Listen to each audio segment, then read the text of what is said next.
ನಮಸ್ತೆ.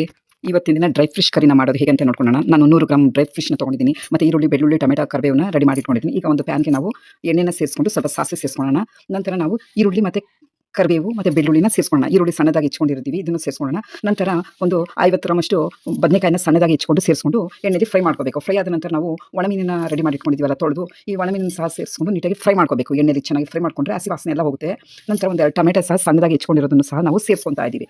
ಇದೆಲ್ಲ ಸೇರಿಸ್ಕೊಂಡು ಚೆನ್ನಾಗಿ ಬಾಡಿಸ್ಕೊಂಡ್ಮೇಲೆ ನಾವು ಇದಕ್ಕೆ ಒಂದು ನಿಂಬೆಹಣ್ಣು ಗಾತ್ರದಷ್ಟು ನಾವು ಹುಣಸೆಹಣ್ಣು ರಸನ ಸಹ ಕಿವುಚಿ ತೊಗೊಂಡಿದ್ದೀವಿ. ಸೇರಿಸ್ಕೊಂಡು ನಂತರ ಒಂದು 2 ಟೇಬಲ್ ಸ್ಪೂನು ಧನಿಯಾ ಪೌಡ್ರು, ಒಂದು 2 ಸ್ಪೂನು ಚಿಲ್ಲಿ ಪೌಡರ್ ಸೇರಿಸ್ಕೊಂಡು ಉಪ್ಪು ಖಾರ ಕರೆಕ್ಟಾಗಿ ಹಾಕೋಬೇಕು. ನಂತರ ಸ್ವಲ್ಪ ರುಚಿಗೆ ತಕ್ಕಷ್ಟು ಸಾಲ್ಟ್‌ನ ಸೇರಿಸ್ಕೊಂಡು ಒಂದು 5ರಿಂದ 10 ನಿಮಿಷ ಕುದಿಸ್ಕೊಂಡ್ರೆ ಒಣಮೀನಿನ ಕರಿ ರೆಡಿ ಆಗುತ್ತೆ. ಡ್ರೈ ಫಿಶ್ ಕರಿ ಸಾರು ರೆಡಿ ಆಗುತ್ತೆ. ಈಗ ಬಿಸಿ ಬಿಸಿ ವೈಟ್ ರೈಸ್ ಜೊತೆಗೆ ತಿಂತಾ ಇದ್ರೆ ಸೂಪರ್ ಆಗಿರುತ್ತೆ. ಮತ್ತೆ ಮುದ್ದೆಗೂ ತುಂಬಾ ಚೆನ್ನಾಗಿರುತ್ತೆ ಸಾರು. ಡ್ರೈ ಫಿಶ್ ಕರಿ ತುಂಬಾನೇ ಟೇಸ್ಟಿ ಆಗಿರ್ತದೆ.